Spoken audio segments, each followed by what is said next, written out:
Video को देखने के बाद अगर आपके अंदर पढ़ाई के लिए तूफान नहीं उठाना तो इस चैनल को हमेशा के लिए छोड़कर जा सकते हो, लेकिन अगर तूफान उठा तो इस मोटिवेशनल विंग्स को जरूर सब्सक्राइब कर लेना, क्योंकि यहाँ पर आपको ऐसी ही तूफानी वीडियोज मिलती रहेंगी जो आपकी जिंदगी बदल कर रख देंगी। So let's start the video. अगर आंखों पर पट्टी बांध दी जाए तो थोड़ी दूर चल पाना भी बहुत मुश्किल हो जाता है, लेकिन एक लड़की ने आंख नहीं होने के बावजूद भी यूपीएससी का सफर तय किया और देश की पहली नेत्रहीन महिला आईएएस बन गई। कोई जिद्दी लड़की ही होगी ना ऐसी, क्योंकि अगर उसकी जगह कोई और इंसान होता तो पूरी जिंदगी सिर्फ अंधा बनकर गुजार देता। वो जिद्दी लड़की और कोई नहीं, महाराष्ट्र के उल्लासनगर की प्रांजल पाटिल है, जिसको रेलवे ने नौकरी देने से इसलिए मना कर दिया था क्योंकि उसकी आंखें नहीं थी। और आज वही लड़की तिरुवनंतपुरम में आईएएस के पद पर कार्यरत है। ये सब उसकी जिद और अंदर चलने वाले उस तूफान का ही नतीजा है जो हर परेशानी को उखाड़ कर फेंक देता है। क्योंकि प्रॉब्लम्स की वजह से बहाने लगाना तो बहुत आसान है, लेकिन अंदर एक तूफान चाहिए होता है प्रॉब्लम्स को लात मार के कुछ बड़ा करने के लिए। ऐसी ही एक कहानी है हरियाणा के अजीत कुमार की। 5 साल की उम्र में इस बंदे को डायरिया हो गया और इस वजह से उनकी आंखों की रोशनी हमेशा के लिए चली गई। लेकिन कहते हैं ना कि इरादे पक्के और अंदर एक जिद हो तो इंसान किसी भी कीमत पर मंजिल तक पहुंच ही जाता है। इस बंदे ने आंखें नहीं होने के बावजूद भी अच्छी रैंक से यूपीएससी की एग्जाम पास की, लेकिन आंखों की वजह से इस बंदे को सिविल सेवा में कोई पद न देकर रेलवे में अधिकारी का पद ऑफर किया गया।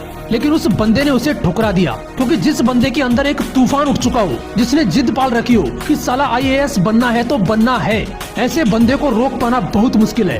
उस बंदे ने अच्छी रैंक होने के बावजूद भी सिविल सेवा में पद नहीं मिलने की वजह से अधिकारियों पर ही केस फाइल कर दिया। 2 साल तक केस चला और फाइनली उस बंदे ने केस जीत लिया और उसे आईएएस का पद ऑफर किया गया।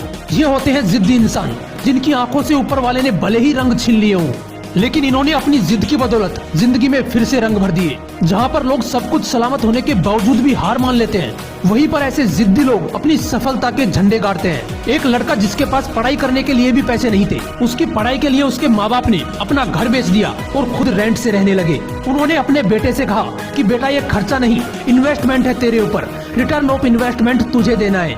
उस लड़के ने अपने सपने को पूरा करने के लिए इतनी मेहनत की कि फर्स्ट अटेम्प्ट में ही यूपीएससी क्लियर कर दिया और बन गया आईएएस प्रदीप सिंह। यार, औकात से बड़ा करने के लिए औकात से ज्यादा मेहनत करनी पड़ती है। ऐसा ही एक लड़का जिसके अब्बू रिक्शा चलाते थे, गरीबी का आलम कुछ ऐसा था कि उस बंदे के पास बुक्स खरीदने तक के पैसे नहीं थे। इसके बावजूद जब तुम बहानों की लिस्ट बना रहे थे, वो लड़का इंडिया का यंगेस्ट आईएएस ऑफिसर बन गया, मिस्टर अंसार शेख। अगर आप गवर्नमेंट जॉब की तैयारी कर रहे हो तो ये तो कन्फर्म है कि आप किसी रईस खानदान से बिलोंग नहीं करते हैं। आप में से किसी के पिताजी गवर्नमेंट जॉब करते होंगे तो किसी के प्राइवेट जॉब करते होंगे, किसी के पिताजी शॉपकीपर होंगे तो किसी के पिताजी मजदूर भी होंगे। आपकी कंडीशन जैसी भी हो, चाहे आप मिडिल क्लास फैमिली से बिलोंग करते हो या एक पुअर फैमिली से, अगर गवर्नमेंट जॉब लगनी है, चाहे कितनी भी छोटी हो या कितनी भी बड़ी हो, मेरे दोस्त पढ़ना तो पड़ेगा। अपने माँ बाप की आंखों में खुशी के आंसू देखने हैं तो पढ़ना तो पड़ेगा। ये लोग अलग नहीं थे, इनकी तरह बनने के लिए आपको भी अपने अंदर एक जिद, एक तूफान उठाना पड़ेगा। आपको जरूरत पैदा करनी पड़ेगी। इसलिए अपने अंदर के पढ़ाकू इंसान को जगाओ और बहानों को साइड करके लग जाओ अपनी पढ़ाई में। अगर वीडियो अच्छा लगा तो इसे लाइक करना और ऐसे ही मोटिवेशनल वीडियोज के लिए इस मोटिवेशनल विंग्स को जरूर सब्सक्राइब